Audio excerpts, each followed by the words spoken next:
안녕하세요. 11월 10일 목요일 한동에서 만나 시간입니다. 오늘 우리가 함께 볼 본문은 마가복음 4장 1절에서 20절 말씀입니다. 마가복음 4장 1절에서 20절 말씀입니다. 오늘 본문은 아주 유명한 본문이죠. 씨 뿌리는 자의 비유, 그 부분들이 나오고 있습니다. 신천지도 이걸 많이 이용하죠. 이거를. 그래서 이 씨는, 씨는 여기서 말씀했다고 정말 별 군데서 다 씨라는 씨는 다 말씀을 해석해가지고 저거 잘 유혹하고 있긴 한데, 여하튼, 이 말씀 비유 자체가 오늘 다뤄지고 있습니다.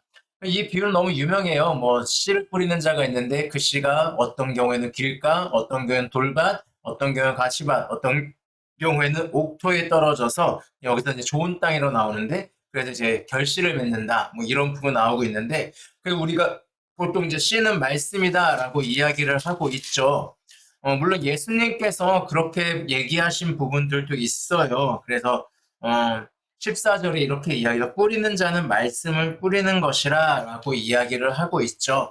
그래서 이 부분들을 우리가 흔히 이제 많이 얘기하는 게 설교를 이야기합니다. 그래서 모든 사람이 똑같이 설교를 듣는데 어떤 사람은 잠을 자기도 하고 어떤 사람은 그냥 좋은 말이야 그렇게 듣기만 하는 사람도 있고 또 어떤 사람은 그래 한번 해보자 그랬는데 막 현실의 벽에 부딪혀서 안 되는 사람들이 있고 또 어떤 사람은 그 현실의 벽을 뛰어넘어서 설교대로 살아서 열매를 맺고 이런 부분들을 우리가 보통은 많이 해석을 해요. 그 해석이 완전 잘못된 것은 아닙니다. 하지만 여기에서 이야기하는 이 말씀이라고 하는 것 자체는 예수 그리스도 자체를 상징한다라고 보는 게 좀 더 맞는 것 같습니다. 왜냐하면 이 전본문에서 바로 어떤 일을 하냐면 예수님이 귀신을 쫓아내고 모든 권능을 행하는 것들이 귀신에 의해서 있는 것이다 라는 이야기가 나와요. 그 이야기는 예수님이 나름대로 정리를 하시고 그 다음에 1절에 다시 바닷가에서 가르치시니 큰 무리가 모여들거늘이라고 이야기해요. 큰 무리가 모여들었으니 제자들 입장에서 얼마나 마음이 이제 들떴겠어요. 야, 이제 빛을 보는구나. 이 사람들이 이제 우리 밑이야. 막 이런 생각도 할 수 있잖아요. 근데 거기에서 예수님이 하시는 게 비유를 하신 거예요. 그러면서 뭐라고 하냐면 너희는 나를 받아들이냐라는 것을 물으신 것 같아요. 이 말씀은 예수님이에요. 예수님 자체를 믿는가? 예수님 자체, 그리고 예수님 자체를 믿는다면 그분의 말씀도 우리는 믿을 수밖에 없는 거죠. 그래서 예수님 자체를 이야기하는 것이 아닌가라는 부분이 저는 이 본문에 좀 더 그런 생각이 들었습니다. 시대는 변합니다. 시대는 변하고요. 사람도 변해요. 생각도 많이 변해갑니다. 가치관도 변해요. 옛날에는 죄였던 것이 오늘날은 죄가 되지 않는 그런 세상 속에 있기도 합니다.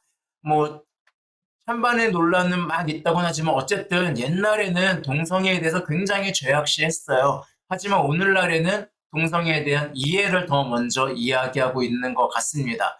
제가 어릴 때는요, 학생이 염색하는 건 죄였어요. 제가 어릴 때는.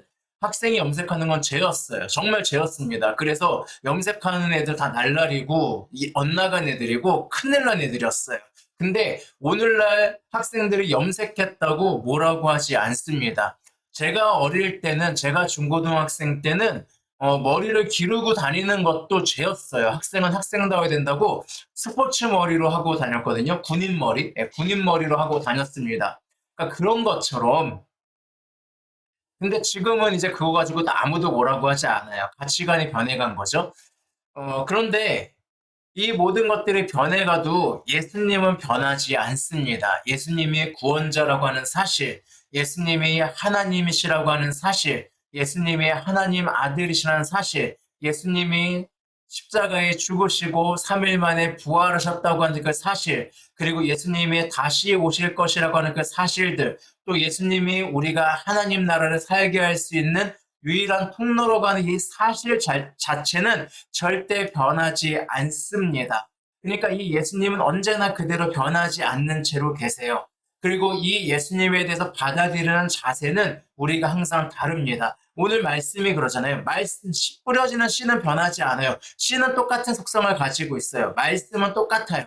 예수님은 언제나 변하지 않으세요. 하지만 그 예수님을 받아들이는 사람은 어떻습니까? 어떤 사람은 신은 없다 그러면서 예수님도 없다. 예수님 그냥 옛날에 있었는지 모르지만 그냥 죽은 사람이다. 라고 하면서 무관심하게 있는 사람이 있습니다. 또 예수님에 대해서 좋게는 생각해요. 하지만 그냥 수많은 좋은 사람들, 소크라테스나 공자나 석가모니나 이런 사람들처럼 좋은 가르침을 주는 정도밖에 아닌 사람으로 받아들이는 사람들도 있어요. 그런 사람들이 이제 돌박과 같은 사람이겠죠. 깊이가 없는 거죠. 또 어떤 사람은 아 예수님 그래 믿을 만한 가치 있는 것 같아. 그래 예수님 믿을 가치가 있는 것 같아 라고 하지만 막상 우리의 현실 속에서 아 예수님 현실을 너무 모르시는 것 같아요. 이게 쉽지 않아요. 라고 하는 사람들도 있는 반면 또 어떤 사람은 그런 현실의 어려움과 그런 것 앞에서 예수님을 믿기에 그 예수님을 믿으면서 도와준다기보다 예수님 믿고 따르는 사람들이 있습니다. 그 사람들이 열매를 맺을 것이다 라고 이야기하고 있어요. 그러니까 사실 본문에서 이야기하고 있는 거는 너는 정말 예수님이 너의 주인이니? 라고 이야기하는 겁니다. 예수님이 정말 너의 주인이라면 너의 마음에 깊은 곳에 심겨져 있기 때문에 너의 삶이 그렇게 변할 수밖에 없고 네 삶이 예수님을 통해서 열매 맺을 수밖에 없는 삶을 살아갈 수밖에 없는데 너 정말 예수님을 구원자로 예수님이 너의 주인이니? 라고 오히려 묻고 있는 것은 아닐까라는 생각을 해보게 됩니다. 오늘 하루 우리의 삶을 한번 돌아보았으면 좋겠습니다. 정말 예수님이 우리 삶의 주인이 되어 있나요?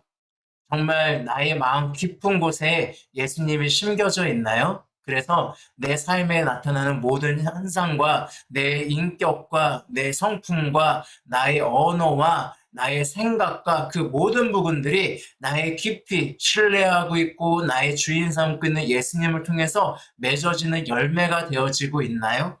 그 부분들을 한번 오늘 깊이 생각해보는 그런 시간이 되었으면 좋겠습니다. 그래서 우리가 더 이상 예수님을 무관심한 길가와 같은 돌밭과 같은 가시밭과 같은 마음이 아니라 진정으로 나의 주인 대신 나의 구세주 대신 그 예수님을 심고 그분을 통해서 살아가는 저와 여러분이 되셨으면 좋겠습니다. 네, 오늘 하루도 행복하시기 바랍니다. 샬롬.